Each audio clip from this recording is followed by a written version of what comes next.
Assalamualaikum warahmatullahi wabarakatuh. Para wargi mitra dongeng anu salawasna teu oleh mikareus teu mikasono kana careuos-careuos Sunda pidangan andang es Argayuda Channel nuju di mana we ayana. Boh anu caketna, boh anu tebihna, pon kitu deui ka anu nuju ngalanglang buana di mancanagara. Wilujeng patepang deui sareng simkuring dina raraga neraskeun hanca carios anu katunda dinten kamari. Nyaeta carios nyambung anu judulna Perlayana si Samrenyawa. Masih dina jejer carios Jawara Tatargaluh. Kalian dina waktos ieu teh sejang ngadugikeun bagian kagenep. Pamugi wae para wargi nuju aya dina kawilujengan, aya dina panangtayungan kersaning Gusti Jat Allah Rabbul Alamin. Sehat lahir, sehat batin, bari patepang sareng kabagjaan utan wates uanganna. Atuh naon anu didugikeun ku pribados salawasna tiasa ngajantenkeun hiburan, tiasa ngajantenkeun pangbebrahmana kanggo sakur anu ngadangukeunana. Atuh mamanawian sasireun sabeunyereunana tiasa ngajantenkeun luang kanggo para wargi dina mayunan kahirupan sadidintena. Dina episode kamari nya episode 5 waktos dilirenan teh nuju nyarioskeun si rewok nya masih nuju tarung sareng si Samrenyawa. Nanging memang si Samrenyawa sanes pilawaneun si rewok. Tah kumaha katerasan tina eta carios mangadangukeun dina ieu episode ti awit dugi karengsena. Mangga para wargi ieu carios urang kawitanan. Wilujeng ngadangukeun pun awit tu astuna masidam. Mugia salira salawasna aya dina kamuliaan.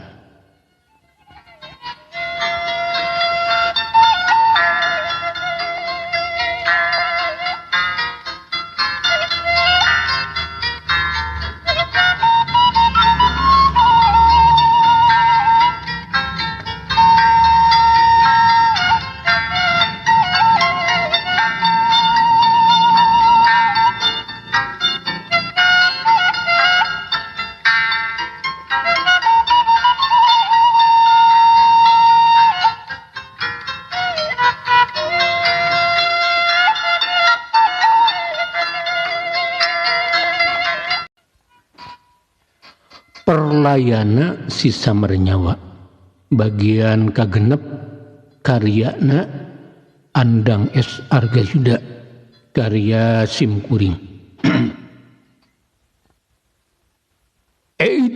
Cetek nu kitu mah murdasim. Si Samrenyawa nu emang elmuna aya di saluhureun si rewok ditarajang sarupa kitu teh ukur mesem. Laju awakna obah dina jurus wali wisnyusup. Podogna kumolebat mapag panarajang si rewok. Pelantrang bedog si rewok katangkis ku bedog si Samrenyawa. Daligeg si rewok ngajerijeg ka tukang eleh tanaga. Keur kitu si Samrenyawa ngabelesat narajang si rewok bari ngabentak. Ciat modar si rewok. Awak si Samrenyawa ngagajelna jurus kugur gunung. Cebrod suku katunan nanggal pisan kana hulu angen si rewok. Kalan disusul ku tonjokan pereup kencana kana palipis si rewok.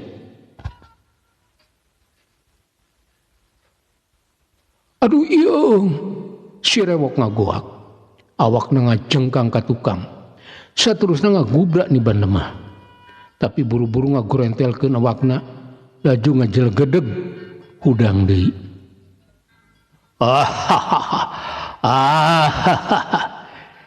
ning kalah main akrobat di dinya keyeup apu si samar nyawa ngabarakatak nempo si Rewo jungkir jumpalit akibat ku serangan manehna saterusna panas si Rewo ku ucap-ucapan anu matak panas kana ceuli maksudna supaya si Rewo tambah nafsu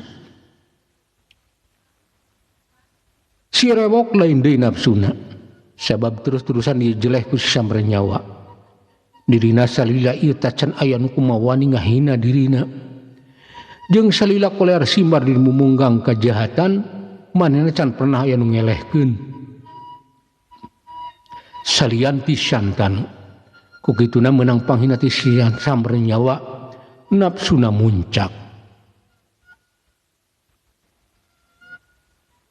bangsat kurang ajar sia tong waka gede hate sabab aing lain jawara seseupahan aing jawara nu kasipu ku ilmu panemu kaasuh ku pangabisa cadu aing kudu eleh ku sia samar nyawa si Rewok nyaan nafsuna muncak kasieun jeung khawatir dina nyang hareupan si samar nyawa ngadadak leungit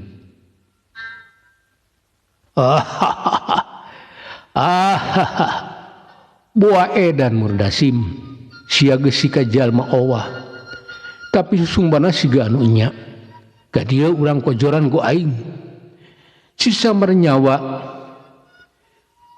teu ieuh kapangaruhan ku sumar si Rewok sabab geus kanyahoan kabisana sanajan ilmuna diketrukeun kabeh tapi pikeun si samar nyawa mah moal aya dina kasulitan pikeun nandasa si Rewok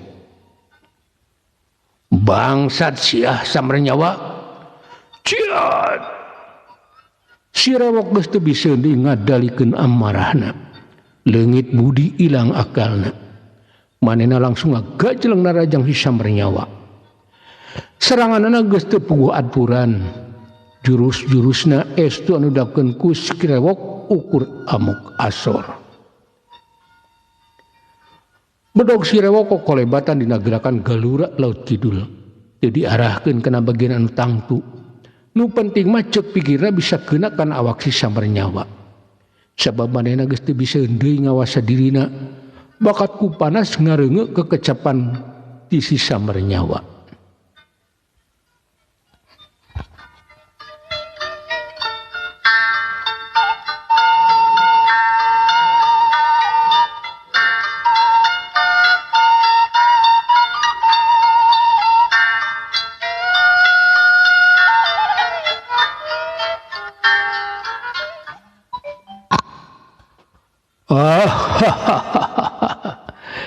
Murdasim sia siga anu geus putus asa yeuh geura tadah ari si hayang burbur modar mah cia sanggeus ngageuhgeuykeun si Rewok sakila ti samar nyawa ngibaskeun dampaleungeunna belasat anu ngabelasat murus si Rewok cereb anu ngabelasat nancep niruk dada si Rewok anu beulah katuhu eta oge ngahaja ka beulah dinyakeun ku si samar nyawa teh sabab lamun kana da beulah kenca mah si Rewok teh pasti perlaya aduh tobat si Rewok ngacerit panjang awakna langsung ngagedebut ni bandemah teu usik teu malik teu bisaeun ngutekeun curug-curug acan si Rewok kapidara ukur culak cileuk matana bari teu eureun-eureun umargung ari sia Rewok siga we anu heueuh jabaratan watanding ku sakitu wae sia geus bobor karahayuan udang Murdasim geura lawan deui aing ari nya masih jawara kahot anu kaceluk ka aun-aun si samar nyawa ngagak-gak dina seuri nempo si Rewok ngalungsar teu walakaya ampun samar nyawa ulah nyerah geura cageurkeun deui wae ulah janji ka Andika rek ngabakti salilana ulah taluk ka Andika si Rewok antuk nama kedal ucap taluk ka si samar nyawa sabab tetela ieu samar nyawa teh lain lawaneun manehna ku kituna gelig ati lamun cagur deui rek terus ngadudungan ka si samar nyawa benar sia trek talu ka aing. Si Samar nyawa negeskeun kana ucap-ucapan si Rewok anu cenah sejaja dipatalukan manehna. Nya Samar nyawa ulah sumpah saumur hirup rek nuturkeun Andika. Asal kula menta diwaluyakeun deui ulah disiksa siga kieu. Si Rewok susumpahan cenah manehna rek ngabakti ka si Samar nyawa. Aing mah teu butuh ku balad, teu hayang ditutur-tutur ku loba jalma. Ngan ti ayeuna unggal geus 3 purnama Andika kudu setor upet ka aing. Sanggup si Samar nyawa narima talukna si Rewok. Tapi ada ditutur mah embungeun sabab tara biasana lumantung di barengan kulobaan. Ngan salaku patalukan si Rewok dikudukeun setor upeti ka manehna. Kula sanggup Samar nyawa ngan kudu ka mana lamun kula rek setor harta ka Andika lamun geus cunduk kana waktuna. Si Rewok giak nyanggupan kana pamentana si Samar nyawa ngan manehna teu apaleun di mana tempat padumukan si Samar nyawa. Datang wae ka mumunggang Gunung Sawal kae pasti kula aya di dinya. Si Samar nyawa nyebutkeun hiji patempatan anu biasana ku manehna didatangan unggal 3 bulan sakali.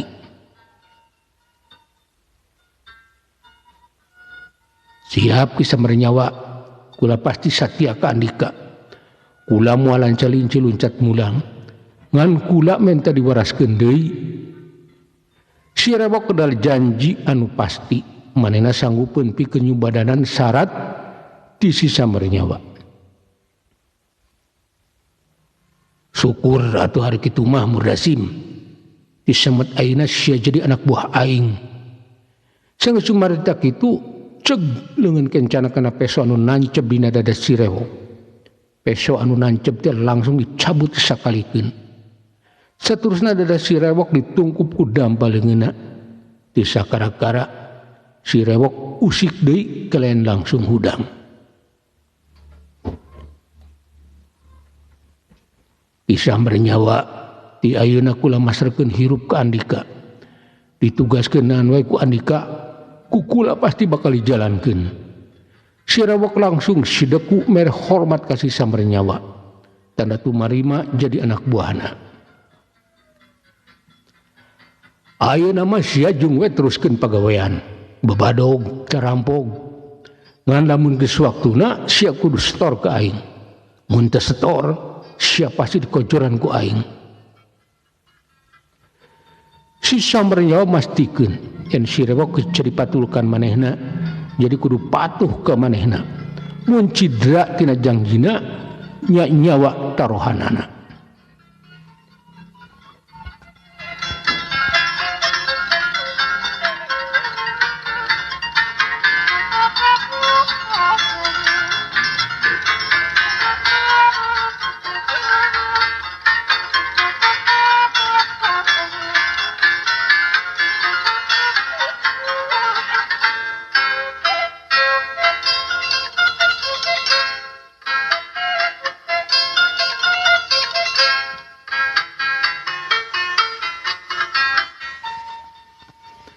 Kula moal cidra ki Samar nyawa. Ayeuna mah kula pamit rek neruskeun lampah. Engke dina waktuna kula pasti datang ke Andika. Si Rewok anu satadina kasar garihal ngadadak ngeluk lirbeuk meunang mabuk. Kokompodan tandani ngaku ele jajaten ku si Samar nyawa.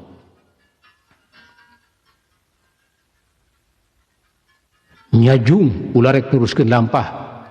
Sanggeus ngomong gitu si Samar nyawa langsung ini tidinya dituturkeun ku opat urang anak buahna bari jumaringceuk. Anak buah si Samar nyawa kabehna oge cidra ku si Rewok. Tapi geus bisa dilempang lantaran diubaran ku si Samar nyawa. Si Samar nyawa jeung anak buahna terus lumantung mapai-mapai sampalan anu barala, kadang nyorang geledegan sakapeung nyimpang heula ka pilemburan ngadoneangan kadaharan. Bari lamun barang dahar di waring teh sok tara mayar.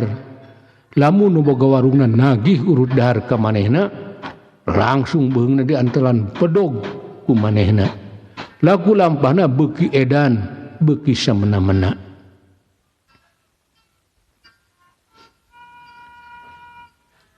Hiji peuting mangsa keur poek bulan di hiji lembur anu nenggang anu pernahna di suku gunung. Imahna oge bisa dihitung ukur sababaraha kuren. Tapi imah-imahna aralus tur warweg. Nandakeun eta lembur teh subur makmur. Masyarakatna laleukeun dina tani jeung ngingu ingon-ingon. Eta lembur anu satadina ting trim teh ujug-ujug kagerewahkeun ku nu ting jerewet minta tulung. Peuting eta teh lembur anu singkur tur ting trim teh keur diranjah garong. Masyarakat di eta lembur teh aya nu biseun ngalawan. Da puguh kabehna oge ukur kabisana teh tani. Teu aya anu biseun dina ulin bela diri. Atuh rombongan garong anu pingpin ku si Barong teh kacida laluasana dina nyeun kajahatan ka eta lembur. Sabab taya perlawanan rahayatna ukur bisa ting gorowok bari ting bertek ka ditu ka dieu. Eta kajadian katalingakeun ku rombongan si Samernyawa. Tapi da manehna oge rampok gerot jadi teu boga niat bege nulungan. Malahan manehna boga niat rek nyegat eta rombongan garong. Maksudna harta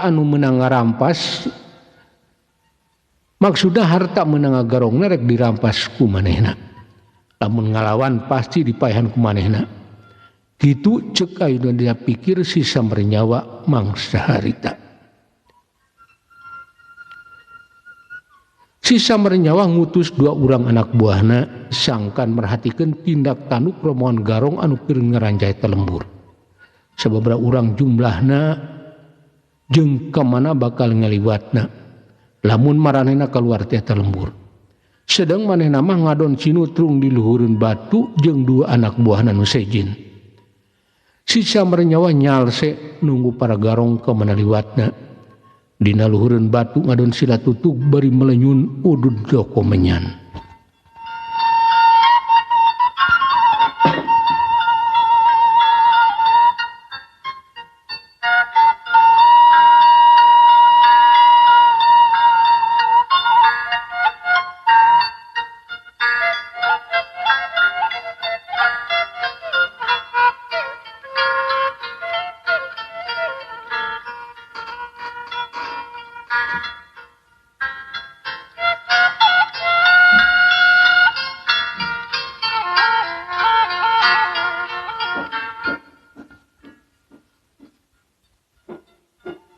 Cik barudak aya keneh kadaharan beuteung kula kukurubukan minta eusi.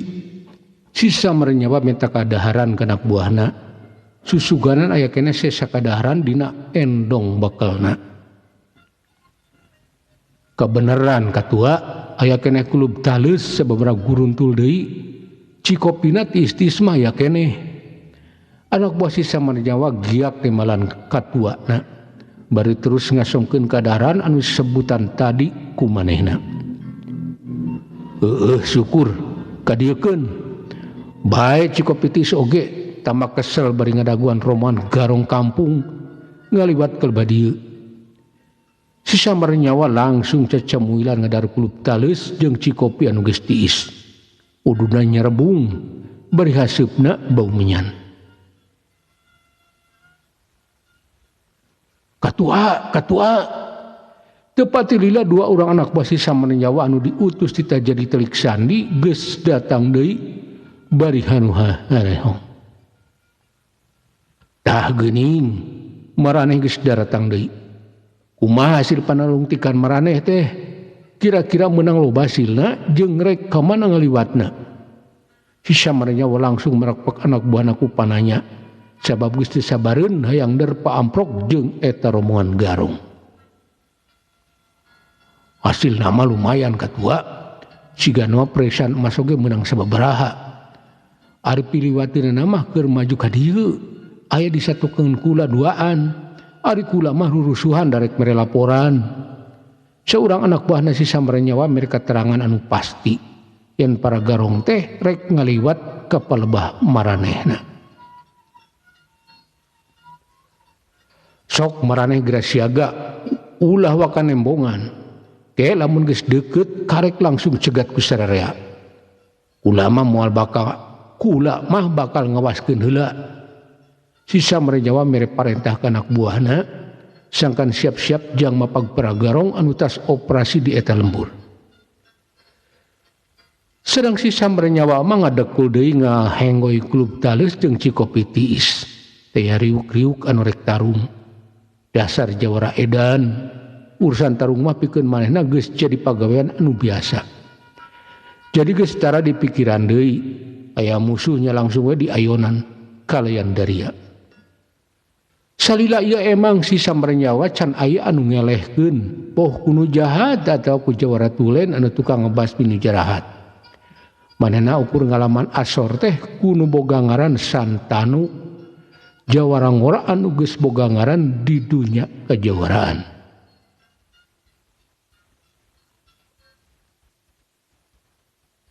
Katua Roman Garong teh geus deukeut. Ka ciri oncorna beuki ngadeuketan kudu kumaha kula sararea. Anak buah si Samarnyawa ngabejan gegedugna yen anu keur ditunggu-tunggu ku maranehna beuki ngadeuketan. Mangke ari geus asro gebeh dieu langsung tarajang ku maraneh. Ieu tempatna meujeuh keur tarung mah lalega jeung loba rungkun jang nyumput. Aing marek turun lamun aya pibahayaeun, can hareupan ku maraneh heula. Si Samarnyawa mere instruksi atan piparentah ka anak buahna. Sangkan eta Roman Garong teh dilawanan ku maranehna. Ke lamun saenyana eta Garong teh bogeun gegedug anu luhur elmuna, karek bagian manehna pikeun turun tangan.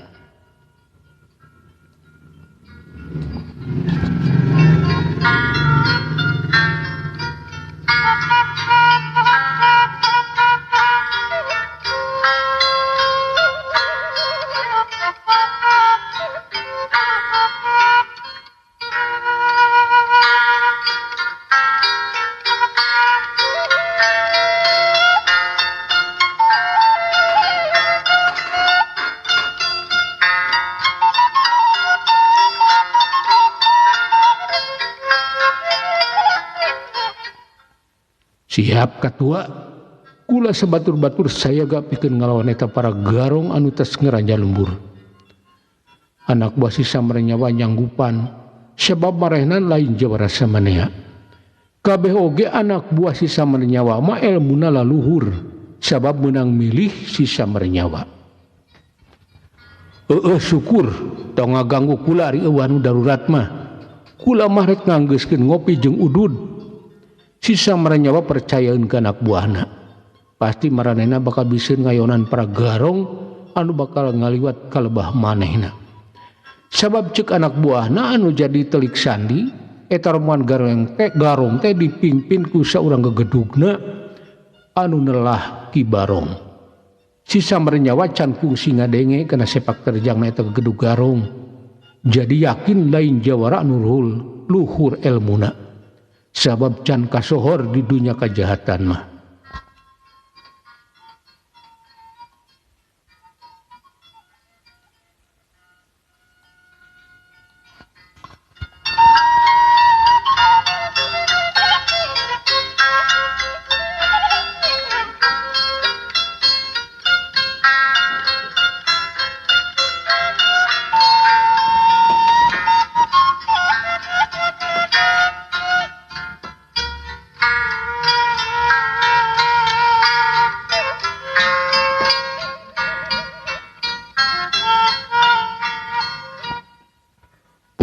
Para wargi rupina ceros nyambung anu judulna Perlayana si Samarnyawa bagian kagenep dicekapkeun mung dugi ka dieu.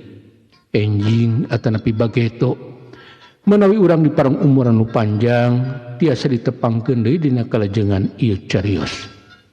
Bobor sapanon carang sapakan mugia para wargi agung cukup lumur jembar pangampura. Gersang hapunten kana sanes kanten kaluluputan kalepatan simkuring dina anggoni ngadugikeun ieu carios. bilih kirang nyugemakeun atanapi seueur lepatna hapunten anu kasuhun. Wilujeng kantun para wargi, wassalamualaikum warahmatullahi wabarakatuh.